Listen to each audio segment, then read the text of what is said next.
तर नमस्कार मित्रांनो, मी तुमचा मित्र नितीन गायकवाड आणि स्वागत करतो तुमचं पुन्हा एकदा आपल्या नवीन व्हिडिओमध्ये।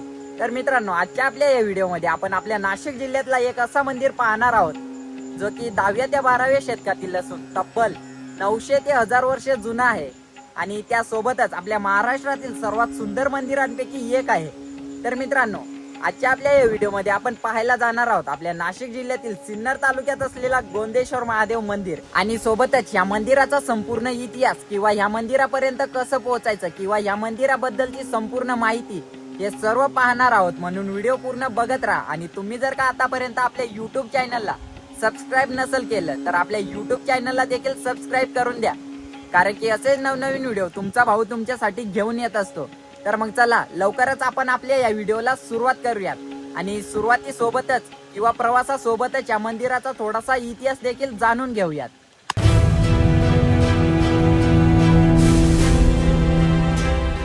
नाशिक जिल्ह्यातील सिन्नर शहरात वसलेलं गोंदेश्वर मंदिर महाराष्ट्रातील सर्वात महत्त्वाच्या ऐतिहासिक शिवमंदिरांपैकी एक आहे। नाशिक शहरापासून सुमारे 30 किलोमीटर अंतरावर नाशिक पुणे महामार्गालगत हे मंदिर स्थित आहे। त्यामुळे नाशिक किंवा पुण्याहून रस्त्याने येथे सहज पोहोचता येते। रेल्वेने येणाऱ्यांसाठी नाशिक रोड हे सर्वात जवळचं स्थानक आहे, तर ओझर विमानतळ हे जवळचं विमानतळ आहे। गोंदेश्वर मंदिराची उभारणी साधारणपणे इसवी सन 11व्या त्या 12व्या शतकादरम्यान यादव राजवटीच्या काळात झाली असल्याचे सांगितलं जातं। सिन्नरचे यादव राजा गोविंदराज, ज्यांना गवळी राजा म्हणूनही ओळखलं जातं, यांनी ह्या मंदिराची निर्मिती केली आणि त्यांच्या नावावरूनच या मंदिराला गोंदेश्वर हे नाव मिळालं। मात्र काही इतिहासकारांच्या मते यादवांचे मांडलिक राजा शेऊनचंद्र यांच्या काळात या मंदिराच्या बांधकामाला सुरुवात झाली असावी।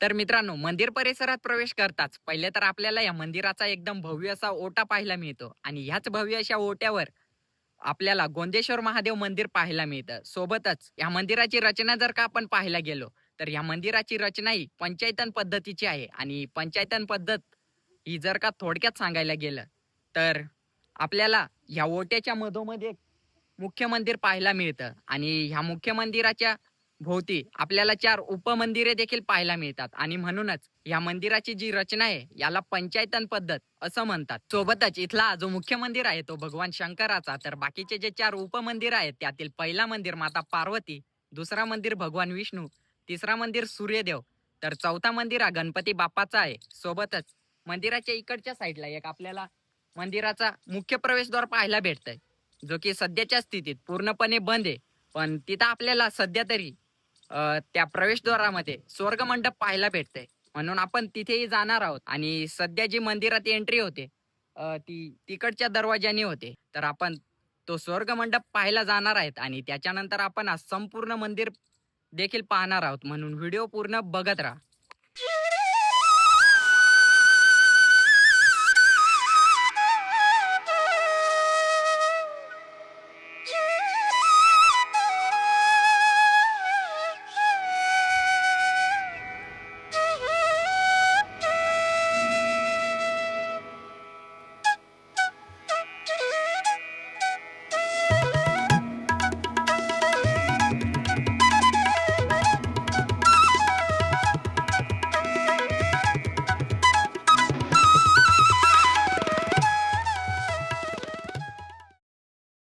तर मित्रांनो, आता आपला ह्या मंदिराच्या मुख्य प्रवेशद्वाराचा हा सुंदर असा स्वर्ग मंडप तर पाहून झालाच, त्यासोबतच आता आपण पाहायला जाणार आहोत मुख्य गोंदेश्वर महादेव मंदिर। त्यापूर्वी पहिले तर आपण या मंदिराभोवती असलेले 4 उपमंदिरं पाहूयात आणि त्याच्यानंतर जाऊयात मुख्य गोंदेश्वर महादेव मंदिरात, तर व्हिडिओ पूर्ण बघत राहा।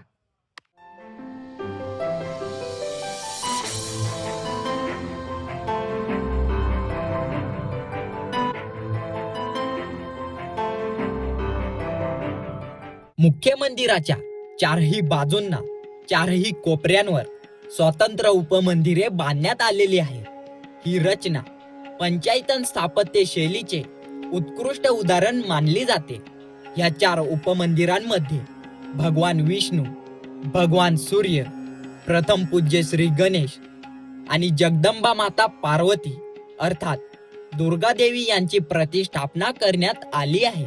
भगवान विष्णूच्या मंदिरातून शैव आणि वैष्णव या दोन प्रमुख धार्मिक परंपराचा सुंदर समन्वय दिसून येतो. त्यापैकी सूर्यदेवाचे मंदिर त्या काळातील सूर्य उपासनेचे महत्व अधोरेखित करते. श्री गणेशाचे मंदिर प्रत्येक शुभ कार्याची सुरुवात प्रथम पूज्य श्री गणेशाच्या आशीर्वादाने व्हावी ह्या भारतीय परंपरेची आठवण करून देते. तर माता पार्वती किंवा दुर्गा देवीचे मंदिर शक्ती, मातृत्व आणि संरक्षण याचे प्रतीक मानले जाते. या संपूर्ण रचनेत भगवान शिव हे केंद्रस्थानी असून त्यांच्या सभोवताली इतर प्रमुख देवी देवतांना मानाचे स्थान देण्यात आले आहे. त्यामुळे गोंदेश्वर मंदिर हे केवळ शिव मंदिर नसून भारतीय धार्मिक परंपरा, स्थापत्य कला आणि आध्यात्मिक विचारांचा सुंदर संगम म्हणूनही अभ्यासक आणि भाविकांना आकर्षित करत आहे.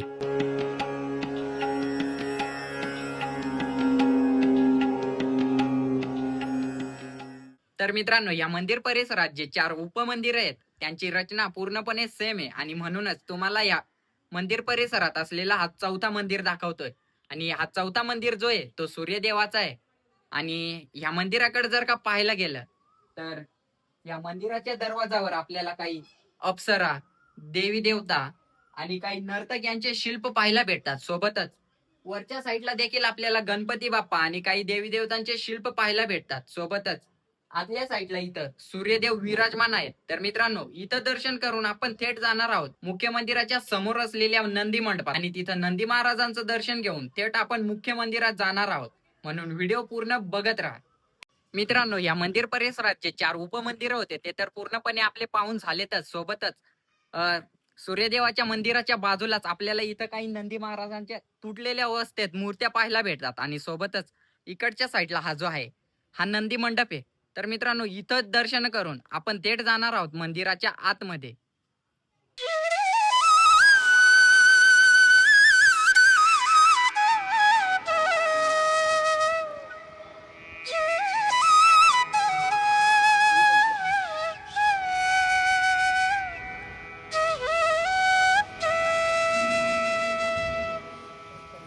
तर मित्रांनो, समोर नंदी मंडपातून नंदी महाराजांचं दर्शन करून आता आम्ही मंदिराच्या 4 ते 5 पायऱ्या चढून वरच्या साईडला आलोय.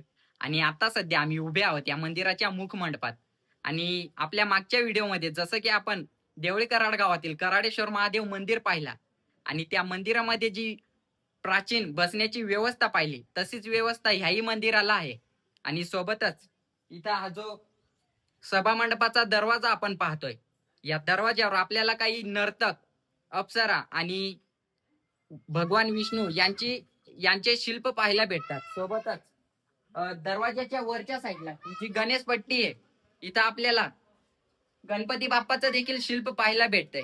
आणि त्यासोबतच आता आपण प्रवेश करतोय या मंदिराच्या सभा मंडपात.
तर मित्रांनो, या मंदिराच्या सभामंडपात प्रवेश करताच पहिले तर आपल्या नजरेस पडतात 4 खांब आणि ते 4च खांब का बरं?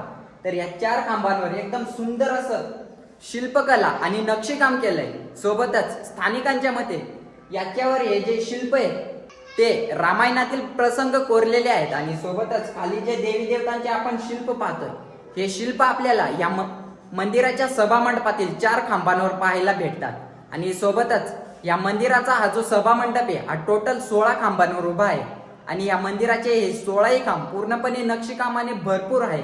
आणि तसंच आता आपण प्रवेश करतोय ह्या मंदिराच्या गाभाऱ्यात. तर मित्रांनो, गाभाऱ्यात प्रवेश करण्यापूर्वी आपण आलो ह्या गाभाऱ्याच्या दरवाजाजवळ आणि इथं आपल्याला काही देवी देवतांचे शिल्प, अप्सरांचे शिल्प आणि वरच्या साईडला गणपती बाप्पा सोबतच अजून बरेच देवी देवतांचे शिल्प पाहायला भेटतात. सोबतच इकडच्या साईडला एक देवकोष्ठ आहे जो की आता पूर्णपणे खाली आहे आणि तसंच इकडच्या साईडला देखील आपल्याला एक देवकोष्ठ पाहायला भेटतंय. तर आता आपण प्रवेश करतोय ह्या मंदिराच्या गाभाऱ्यात.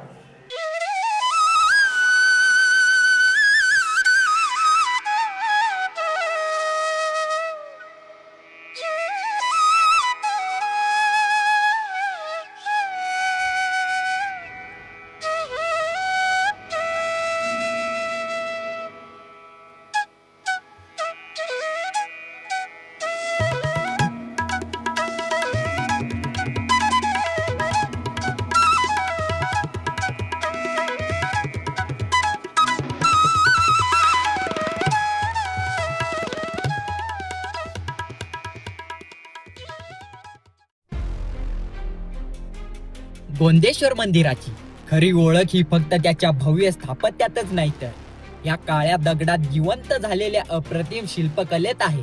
सुमारे 12व्या शतकात घडवलेल्या ह्या मंदिरातील प्रत्येक शिल्प त्या काळातील कलाकारांच्या विलक्षण प्रतिभेची साक्ष देते. मंदिराच्या बाहेरील भिंतीपासून ते पायथ्यापर्यंत कोरलेल्या शिल्पांची अखंड मालिका पाहताना जणू इतिहासच आपल्या डोळ्यासमोर उभा राहतो.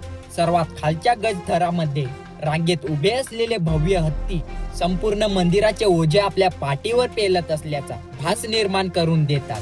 त्याचबरोबर सुरसुंदरी, अप्सरा आणि मंदनिकांची शिल्पे मंदिराच्या सौंदर्यात आणखी भर घालतात.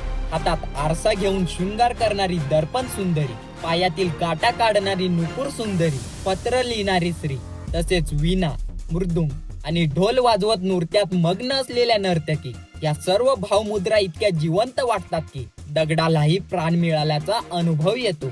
मंदिराच्या प्रवेशद्वारावर आणि शिखरावर कोरलेले कीर्तिमुख आणि व्याल हे केवळ सजावटीचे भाग नसून मंदिराचे रक्षण करणारे शुभ प्रतीक मानले जाते. आणि आता पहा ही गोंदेश्वर मंदिरातील आणखी एक अद्भुत कलाकृती. हे आहे मकरमुख. गोंदेश्वर हे भगवान महादेवाचं मंदिर असल्यामुळे गर्भगृहातील शिवपिंडीवर दररोज जलाभिषेक आणि दूधाभिषेक केला जातो आणि त्या अभिषेकाचे पवित्र पाणी एका दगडी निचरा मार्गाने बाहेर आणले जाते. परंतु ते पाणी मंदिराच्या पायाला इजा होऊ नये म्हणून शिल्पकारांनी काळ्या कातरात मगरीच्या मुखाच्या आकाराची ही सुंदर पन्हाळी कोरली. त्यामुळे शिवपिंडीवरील जल अभिषेक थेट या मगराच्या उघड्या मुखातून बाहेर पडते.